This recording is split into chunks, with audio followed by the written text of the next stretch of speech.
Olá, sejam muito bem-vindos a mais um vídeo do canal Câmbio Descomplicado. Hoje eu quero falar com vocês a respeito de carta de crédito. Vamos lançar os primeiros conceitos, coisas importantes que a gente tem que se preocupar quando está tratando de carta de crédito, seja de importação, seja de exportação, ok? Então nós vamos andar um pouquinho, entender um pouco dos conceitos, legislações, vamos falar um pouquinho desse tema que muita gente tem me perguntado e agora a gente quer aproveitar o canal aqui para esclarecer, tirar dúvidas. Então, fique atento aí aos próximos slides. Eu vou colocar aqui alguns slides para você observar a matéria, tá bom? Vamos lá? Muito bem.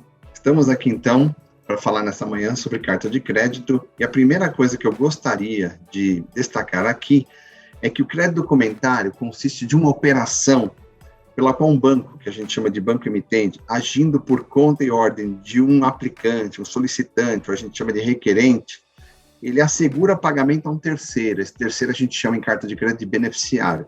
Porém, esse beneficiário, ele, para ter direito a receber os recursos de uma carta de crédito, ele precisa necessariamente cumprir todos os termos e condições da carta de crédito, ok? Para que ele não perca a liquidez, ou seja, possa receber o pagamento do banco que a emitiu.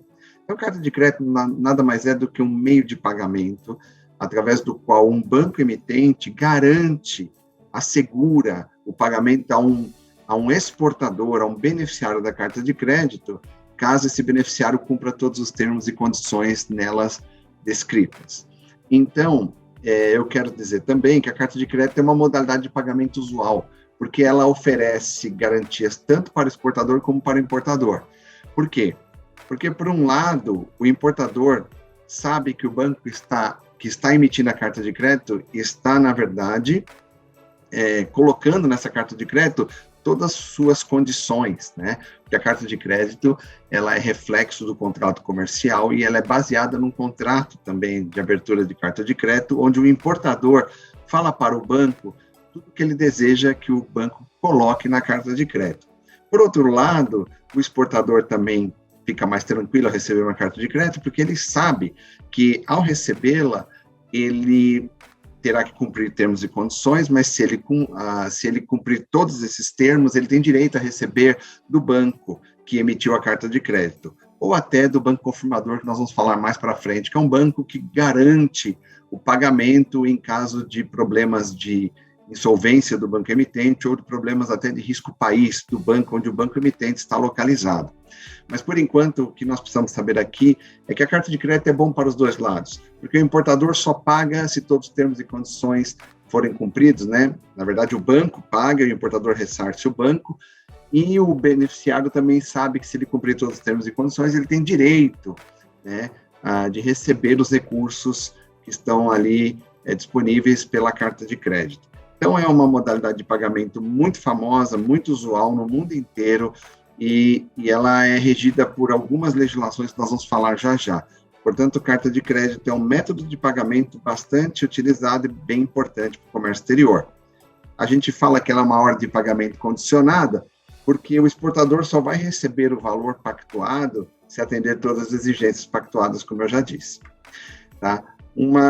Coisas que a gente tem que ter na cabeça, considerações gerais aqui, é que tanto o importador quanto o exportador conheçam bem todos os seus deveres, né, e seus direitos estabelecidos pela legislação que rege a carta de crédito, que é a brochura 600, né?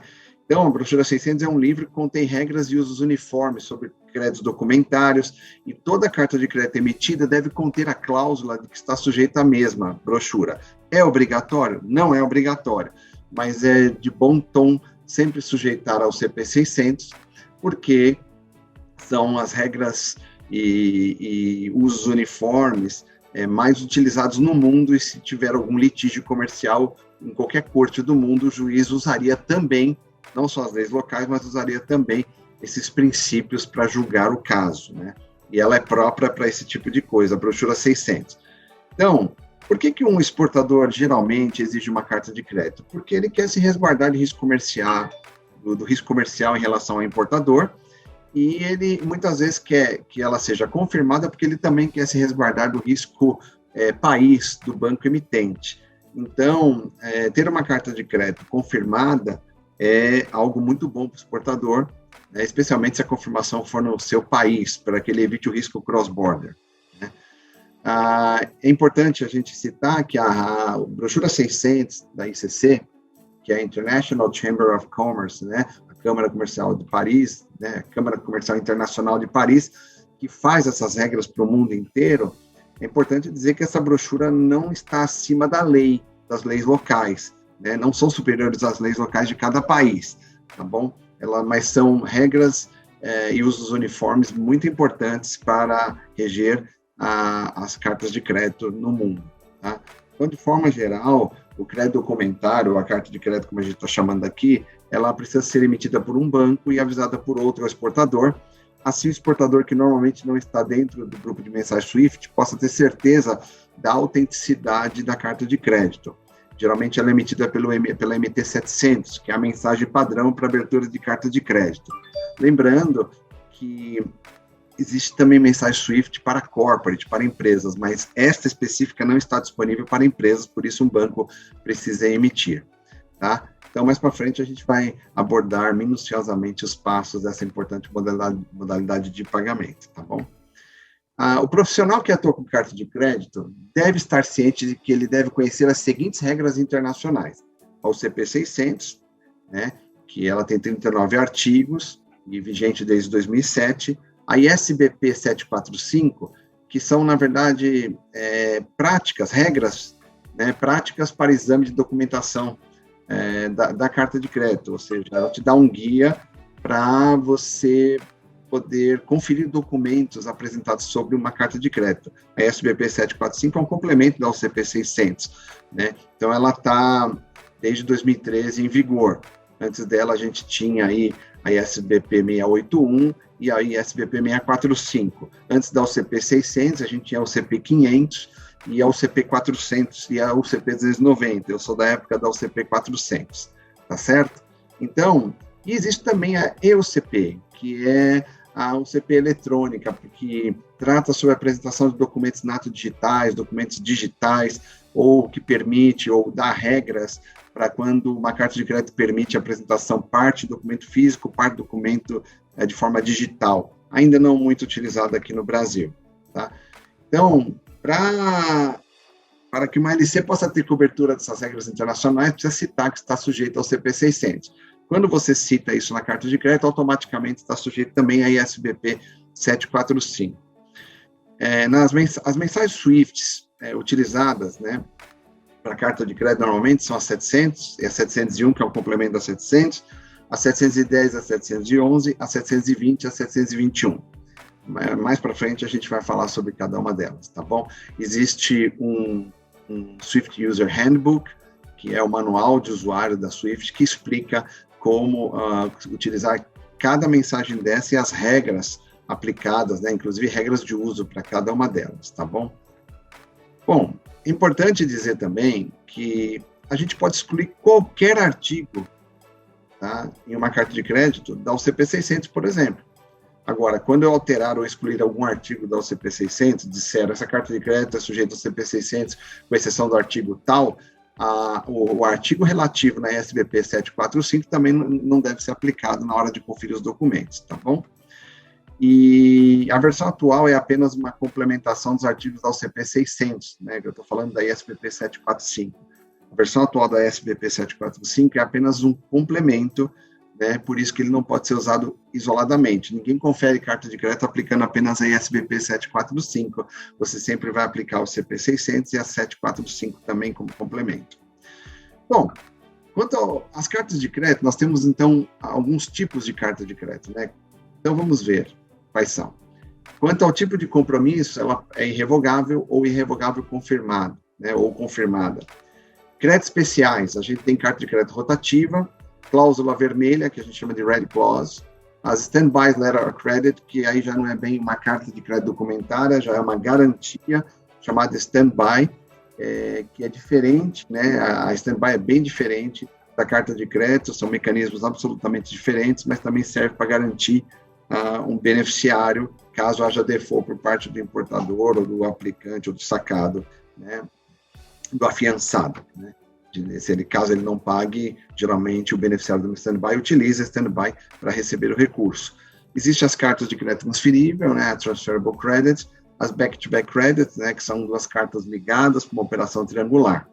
Quanto à disponibilidade, a gente tem carta de crédito restrita, né, que a gente vai falar nisso no futuro, sobre a restrição da carta de crédito, os tipos de disponibilidade, e aqui é livremente negociável, ok?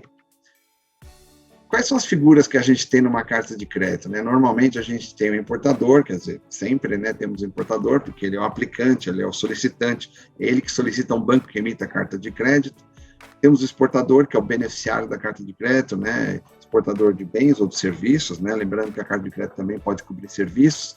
O banco emitente é aquele que emite a carta de crédito a pedido do importador, né, ele estabelece um limite de crédito contra o importador, dá uma linha de crédito e garante pagamento ao exportador, por isso que mesmo que o importador não pague ao banco, se documentos foram apresentados em boa ordem, o banco emitente é obrigado a pagar o beneficiário contra esses documentos que estejam de acordo com os termos e condições do crédito.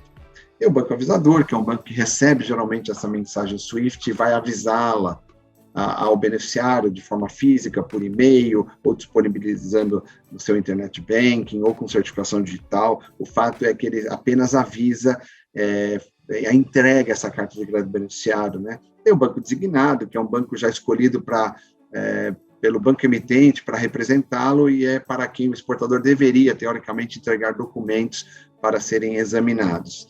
O banco negociador é um banco que, sendo designado ou não, ele é o banco para quem os documentos são apresentados e ele compra a carta de crédito, né, e se compromete em pagar ou pagar no vencimento, né, pagar se for à vista, se comprometer em pagamento diferido se for a prazo, aceitar saques, tudo isso nós vamos ver mais para frente. O banco confirmador, como eu disse, é aquele banco que adiciona um compromisso de pagamento ao do banco emitente, ou seja, aquele banco que diz ao exportador, se o banco emitente não te pagar por uma questão de risco país, fechar fronteira, entrar em moratória, ou mesmo se houver solvência, inadimplência por parte do banco emitente, eu garanto para você o pagamento. Então, quando você tem uma carta de crédito confirmada, o beneficiário passa a ter um compromisso e o seu risco principal sobre o banco confirmador. Mas, geralmente, o banco emitente paga, mas caso não pague, ele tem aí a opção do banco confirmador também garantindo pagamento, e óbvio, isso custa mais, alguém tem que pagar a comissão de confirmação. O banco confirmador está comprando o risco do banco emitente, né? Não só comercial, como também o risco do seu país. O banco reembolsador é geralmente o caixa do banco emitente, é aquele banco que vai fazer, de fato, vai honrar o pagamento ali a pedido do banco emitente, o banco emitente pede para o banco reembolsador reembolsar o banco que pedir reembolso lá, ou caso ele não esteja presente na carta de crédito, o banco emitente espera as instruções de canal bancário do banco que checou os documentos para enviar uma ordem de pagamento. Então, o banco reembolsador não é um banco obrigatório ali na carta de crédito, mas se houver, ele vai ter o papel de reembolsar o banco que pedir reembolso lá fora, e aí provavelmente, então, o banco reembolsador vai debitar da conta do banco emitente, aí, porque geralmente é um correspondente bancário do banco emitente, tá bom? O banco pagador, ele pode ser qualquer um desses, né? O banco que efetua o pagamento ao beneficiário, e o banco sacado é o banco contra o qual o saque deve ser sacado, quando a carta de crédito exige saque. Nem toda carta de crédito exige saque, por exemplo, quando a carta de crédito é disponível por pagamento diferido, é uma operação a prazo sem saque, ok? Então, pessoal, aqui a gente tem algumas definições importantes, antes de falar de emissão, né? O artigo 4º da UCP 600, por exemplo, ele fala que os termos da carta de crédito são independentes dos contratos de venda ou de outros contratos nos quais possam estar baseados, mesmo que a LC expressamente se refira aos mesmos, né? A gente nunca indica que termos do contrato sejam colocados dentro da carta de crédito, no sentido de copiar o contrato ali dentro, né? Ou mesmo que você cite o contrato comercial, qualquer juiz vai julgar sempre a carta de crédito pelo que está inserido nela, e não o objeto a que ela possa estar se referindo. Aqui em carta de crédito, a gente trabalha com os termos que estão expressamente escritos na carta de crédito, tá certo? E, por isso, o importador e exportador devem considerar cuidadosamente quais documentos devem ser requeridos e por quem os mesmos devem ser produzidos e o tempo de apresentação. Carta de crédito, ela vai dizer o valor, onde é o embarque, vai dizer uma série de coisas que o exportador tem que cumprir, especialmente os documentos que ele deve apresentar para receber os recursos que ela garante, tá?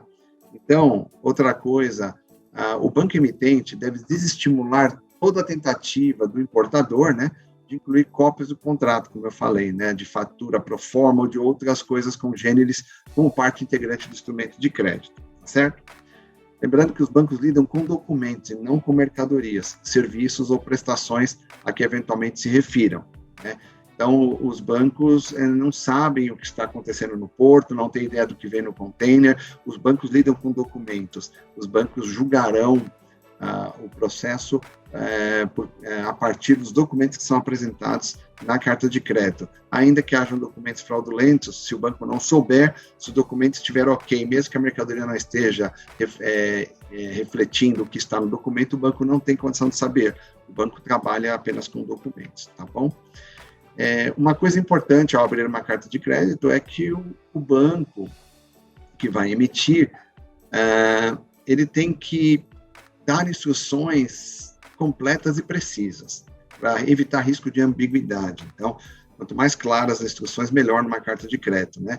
Evitar o excessivo detalhamento na emissão de carta de crédito, né? Eu trabalhava na década de 90, tinha uma empresa chamada CCE, alguns lembram dela, né? Companhia de Componentes Eletrônicos, e a gente abria cartas de crédito com 9 páginas, né? 9 mensagens SWIFT, porque tinham componentes eletrônicos que vinham do exterior e eles colocavam lá na descrição da mercadoria, cada componente daquele, eram milhares, e isso só atrapalha o processo, porque para criar discrepância é muito fácil errar ali na documentação algum componente daquele, então dava muita discrepância, né? Então a própria Câmara do Comércio de Paris, ela vai dizer, olha, não coloquem detalhamento excessivo na descrição da mercadoria, né? Todas as instruções para emissão ou emenda de uma carta de crédito ou de um crédito documentário devem estipular claramente os documentos contra os quais o pagamento, aceite ou negociação deverá ser efetuado. Isso a gente chama de non-documentary condition. Quando a gente tem uma condição estipulada na carta de crédito, mas não fala que o documento vai mostrar que ela foi cumprida, né? Isso é um non-documentary condition. Significa que você, toda vez que colocar uma instrução na carta de crédito, tem que pedir um documento que prove que aquela instrução foi cumprida. Senão, ela fica um non-documentary condition, uma condição não documentada, tá bom? Então, a LC não deveria exigir a apresentação de documentos para negociação que são emitidos, assinados e contra-assinados pelo importador. Devemos alertar aos exportadores que, se receberem uma LC nessas condições, que solicitem emenda imediata caso a negociação comercial assim o permita. Aqui, por exemplo, quando o exportador no Brasil recebe uma carta de crédito, e ele tem que preparar documentos, mas um dos documentos dependa da assinatura, né, ou certificação do importador no exterior, isso dificulta bastante, porque isso deve ser, assim, a gente deve desencorajar, né, se ele puder, que ele peça emenda. Tem casos que a gente vê que não é possível, né, mas você depender de documentos que sejam contrassinados pelo importador, se o importador lá fora não assinar, você não consegue aqui apresentar documentos em boa ordem para o banco e, portanto, você fica na mão do importador. Isso pode ser um risco na negociação. Tá? E um crédito irrevogável, mesmo que não haja menção da sua irrevogabilidade, ele é irrevogável. Uma carta de crédito é irrevogável, independente se a gente diga que ela é ou não irrevogável, tá bom? Artigo 3 da UCP 600. Então, a gente toma como parâmetro a MT 700 e 701, que contém todos os campos necessários para a emissão de um crédito documentário. A cada campo abordado, a gente pode comentar sobre as regras da brochura, tá bom? Isso que é importante, né? Saber como aplicar, como preencher cada campo baseado na UCP 600.